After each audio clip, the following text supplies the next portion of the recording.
So today we're continuing our technical analysis of some of the strongest people on the planet, and arguably we have one of the biggest and strongest so far. That is Luke Richardson, or he's also known as Luke the Future Richardson. He is a current strongman competitor. He's 2020 Europe's strongest man. The future standing for, of course, him being quite young in strongman terms and quite new to the sport, and the likelihood is that he will likely be the world's strongest man at some point.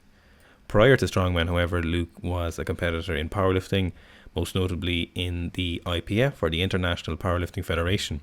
He squatted 403 kilos with sleeves, also known as squatting raw with knee sleeves, benched 222.5 kilos, and deadlifted 385 kilos as a powerlifting junior. And today we're going to specifically look at his squat and his squat technique and what you can get from that and simply be amazed. Welcome to our new but as of yet unfinished studio. Before we get going on Luke's squat, if you have any suggestions for what we should decorate the background with, we're all ears. We probably won't listen, but we'll listen to what you say, because we do listen to you guys a lot of the times. This video, for example, of Luke is a suggestion from someone on our John Hack video, and so if you have any things you'd like to see us hang in the background, if it's not neon lights or stags heads, it's not going to hang. We might put a bookshelf. If you have suggestions for books, we might listen. So we're looking at Luke's squat today. So we've got 5 different things that you can learn from Luke's squat.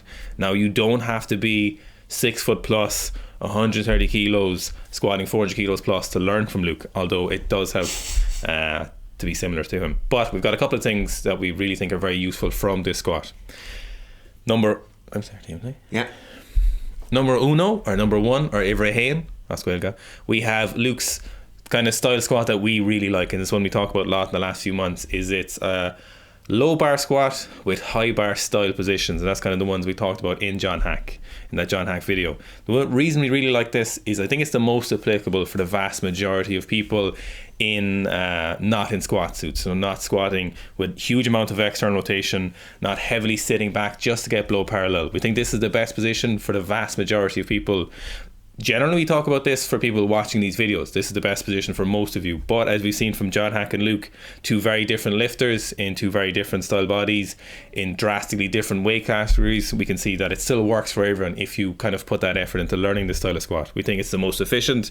It's the least back demanding. It's the least hip demanding. It's a lot of quads. We find that people not in squat suits who are reasonably athletic can learn this style of squat and be very, very productive with it, be very, very consistent with it, and be very, very safe with it, and maximize their leverages as much as possible. So you don't have to have that high bar back position, but you can still use similar positions to a high bar squat. So Luke Richardson has the barbell in a low bar position, but his back angle remains very, very consistent, and the only time it changes is slightly as he comes out of the hole with 400 plus kilos, which I think is a fairly acceptable time to slightly shift your back angle.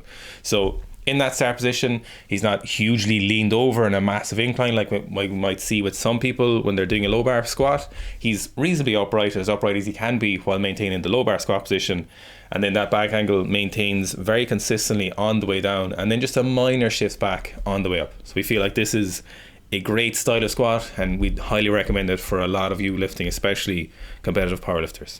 Segueing nicely from a high bar squat with low bar positions, or vice versa, is how active Luke is. So number 2 is how active Luke is with his upper back and his arms as he's squatting. So a lot of the heavier weight class powerlifters, particularly when they're kind of more low bar-esque squatting, tend to have this kind of open claw grip of the barbell because their grip tends to be quite wide.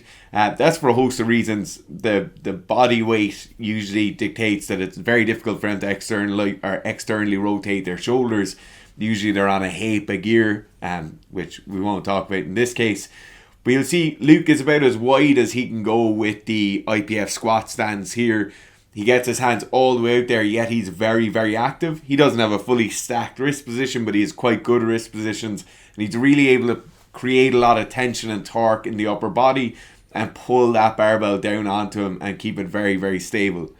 You'll see this, he's able to maintain good speed because of this, good positions with the upper back because of this, and the bar really doesn't influence him at all. You'll see even as he takes the big breath before he starts to sit down, the barbell isn't banging around or or warping underneath them. There's no major flex in the barbell. And I know these are stiff bars that they're using in the IPF, but a lot of the time when people do take the big, aggressive, deep inhale and exhale, you'll see the bar move around a lot, which you don't get with this case, and this case is around 400 kilos on the bar.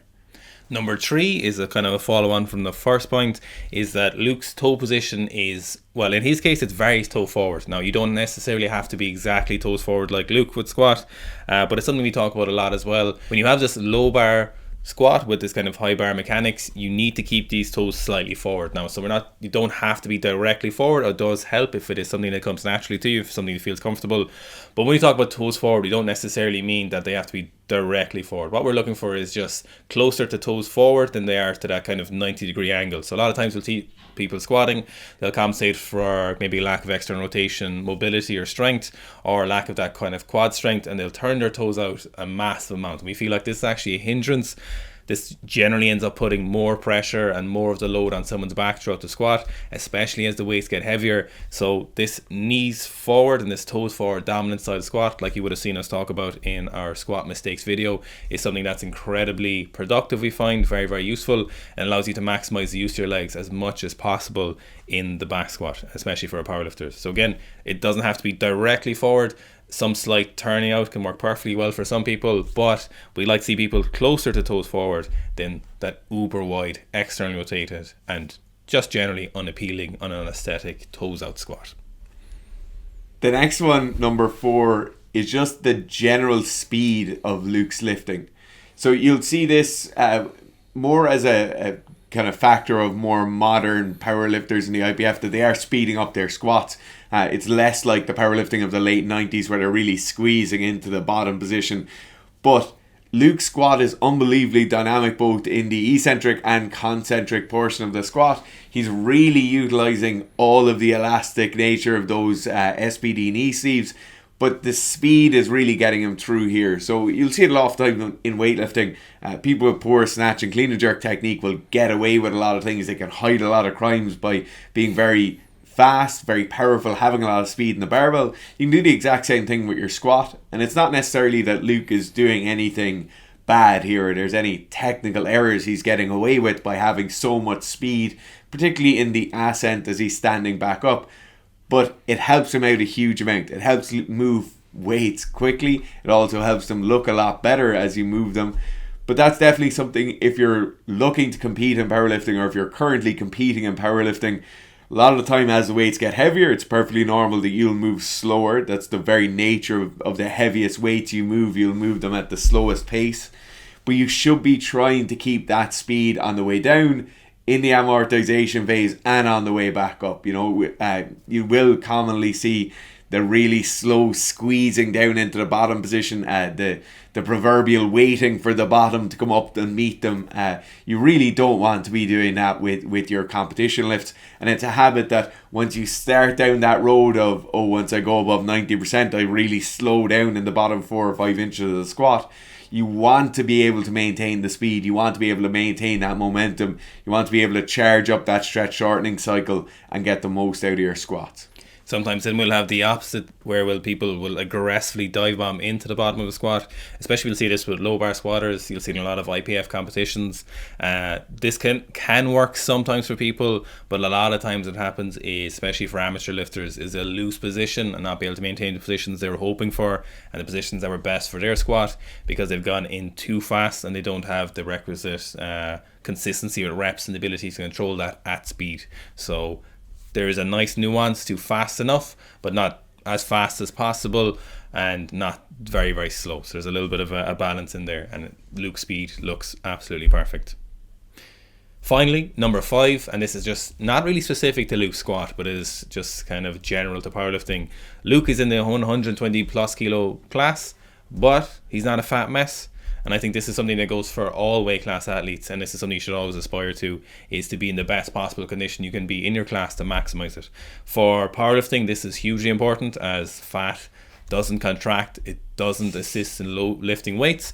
Muscle tissue is the only thing that contracts and produces force, and this is something you should have more of than you should have fat. So fat free mass is something that's very, very important for powerlifting. You should look to maximize that in your weight classes. As weight classes get heavier and the super plus heavyweight, of course, it's not possible to maintain a drastically low body fat percentage with the requisite amount of muscle mass you need to lift these weights. But in Luke's case, you can certainly see, and I think it's a testament to him, that as a junior in the 120 kilo plus class, he's in condition that is very, very acceptable and very commendable.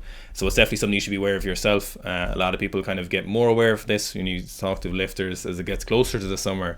They're like, I was thinking about cutting weight class and then maybe bulk up again. And it's always something to be kind of become aware of. And it's something you should be aware of all year round. That's not saying you should never get fat, but you should never get too fat, and the goal should always be either getting to somewhere or trying to maximize your weight class as much as possible. It's when you see the IPF don't have huge times for cutting weight, and so that's something that's even more important for those lifters, is to be in the best possible condition you can be, the most amount of muscle mass, the least amount of fat, while still being healthy and functional and able to train with enough calories. I think is something that's very, very important, and can only be good for your competitive career. I think on the physique side of things, we deal with a lot of powerlifters, and over the years you tend to see this general U-shaped curve of physique orientation with powerlifters. So at the start, people start going to the gym, they start lifting weights, and their physique is a main thing they're looking at. They're really concerned with it. Then as they get more serious into strength training and they're really paying attention to their strength training, or they're becoming a competitive powerlifter, they'll start paying less attention to the physique, and the physique will usually go down, and they'll say, it doesn't matter, I just want to lift more weights, it's all about lifting weights. And then usually after around 7 to 8 years of training, they'll say, Jesus Christ, I'm in terrible shape, and try and get in better shape again. It would be much more beneficial if you could head that off or cut that off before it even starts, and just stay in quite good shape, or work towards having a better physique. Even if you are in an ultra heavy class, a super heavy class, or if you've a quite large frame that you feel like I need to put on 20 kilos before I can really fulfill my potential. Like if you're 80 kilos and you're over 6 foot tall and you feel like I need to be at least 100 kilos now to be a competitive powerlifter, you really should look at maintaining some level of respectable body fat percentage and body composition. It'll make you a hell of a lot more adherent to training as well if you're in good shape and happy with the shape you're in. In powerlifting as well, it's one of the best sports to be able to maintain the best possible body composition in weight classes. For example, in weightlifting training isn't conducive to a good body composition, as it doesn't allow for a lot of time to focus on high force, high rep movements that produce a lot of hypertrophic effect in training, whereas in powerlifting most of the year will be spent in similar styles of training to bodybuilding, or a lot of your training can be dedicated to very close to competition. Oftentimes it's very, very important to build this extra muscle tissue, so it really gives you a chance to be in the best possible condition, because your style of training will allow you to maximize that as much as possible. Whereas for example, like weightlifters, or maybe in jiu-jitsu or other weight class sports or combat sports, you can't spend a whole lot of the year and a whole lot of your weaker sessions doing a lot of bodybuilding style movements in those bodybuilding hypertrophic style rep ranges, so that powerlifting gives you that chance to be in the best possible condition. If you look at a lot of the IPF, the drug testing aside, a lot of them are in sick condition across all weight classes, and that's not by accident. That's by drugs. That's not by accident. It's by training and drugs. Thanks for watching, guys. We really appreciate when you leave people to look at, because there's so many strong people out there. We really enjoy doing this. We did Shane Hunt, John Hack. We will be doing Jamal Browner's sumo deadlift, which is very, very impressive. That'll be next up. But if anyone else you want to see, like We'd Value Allman was a suggestion by people we'd never even known about, and we saw it incredibly impressive. We love looking at people who are good at their stuff. Hate doing the stuff where it's bad. A lot of times people will say fighters. We're looking at 2 fighters today, a boxer, and I mean, honestly, I hate ragging on them. Hate talking about why the training's stupid. It hurts to look at. We're probably not going to do many more of those reviews either. The bad ones? Yeah, it's just not good for anyone. Yeah. The good ones are great, because you can really say, this is why this is great, this is why this is great. Maybe we should do the bad ones because you show people what's wrong, but we don't like to do a lot of those, and we really prefer just doing good ones and talking about what's great about this, like in Luke's case. So any sport, anything or whatever, we love looking at them. You guys know way more of them than we do, because there's so many different sports that we could be looking at, so really appreciate those. Check out the Seek a Strength powerlifting program below in the link, and that is the business for you if you're an amateur or competitive powerlifter.